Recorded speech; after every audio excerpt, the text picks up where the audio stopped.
everybody. We're going to make this amazing owl card today. I'm going to start by showing you just the pieces that you need. So when you look at this piece of paper, these are the pieces that you'll actually use. So you can kind of count these up. There are going to be some extra pieces that are cut out. I'm going to show you those right now, and you can just get rid of those, or if you wanted to color them and put them back in, you could do that as well.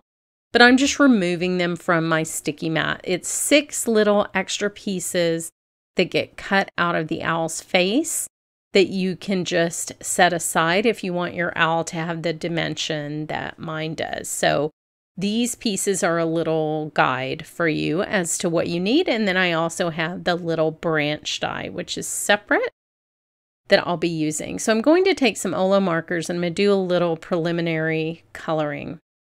First of the little eye pieces, because I want his eyes to be yellow. And then I'm sort of looking at his face and deciding to make a terrible mistake right here. Wrong layer for the beak. Should have been on the layer right above it, but it's okay. We're going to fix it. We're crafters. It's fine. So the little debossed areas for the eyes, I'm going to add some black there. The yellow portion that I just colored will go underneath that. And then I'll be doing a little bit of ink blending. Now I'm using this gray and white paper, so I'm just adding a little bit of gray ink to these layers to add both shading and to kind of distinguish the layers from each other. So his feet, for example, they're farther back, so I want those to be darker. Same with the inset parts of his face that will show through that top layer of his body. I just think that it's really quick, but I think it adds a lot to the way that you put this owl together. And he's so cute in like owl colors, but I wanted him to be like this combo snowy owl, barn owl, and then he really looks like the great horned owls that live in my yard. So he's kind of a mashup of those three because I really honestly love this gray and white paper. So now I'm adding the top layer. And you can see the parts that show through that are darker and what a big difference that makes. The wing works the same way. You can see this little notch at the top that makes it super easy to line up. So for the bottom portion of the wing, I want to make sure I have a nice dark area so that it's farther back in space. You can see how that goes onto the owl. Very easy to line up. But then even on the top layer, I want a little bit of shading on that, just to give it dimension and separate it from that bottom layer. So it just takes a second, but it's totally worth it. So first, I'll put the 2 wing layers together. Like I said, with that little notch, they're real easy to line up. And then the side contours show you where to put the wing onto the owl body, because those match up exactly as well. So once I have glue on there, I'll put him on there. Oh my gosh, he looks so realistic. And look at all that texture on there. Oh, so great. This is a fantastic die. So now I'm sort of layering up the face pieces, and this is the portion where I realize my mistake. Oh my gosh, how embarrassing. It's okay, I'll fix it. So I'll go back to that top layer and add the beak color there, like I should have done in the first place. And then I'll layer it and show you how it goes together. I'll fix the extra little yellow marker later on, so don't worry about that. Just try to focus on how embarrassed I am right now, and I'll take your mind right off that. So I'll do ink blending on here as well. I really want his face to look very round. My great horned owls and then also our barn owls, they have very, very round faces. It's one of the things I think makes owls so cute and irresistible.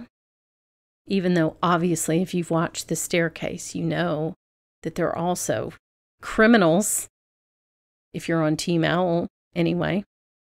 But then I will glue this together. These go together really easily too. You can see kind of the little notch down at the bottom that you'll be aligning that with. And then of course the edges of the ears make it very easy. Look how much depth you get. That little extra beak is just shaming me from farther back in your field of view. Trying to survive it. I think I will.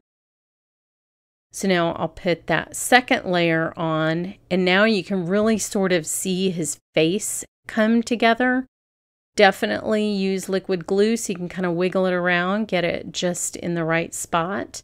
And now this part is the part that makes him look really owly, and it also gives you the space where you're going to fit those little pieces for his yellow eyes in.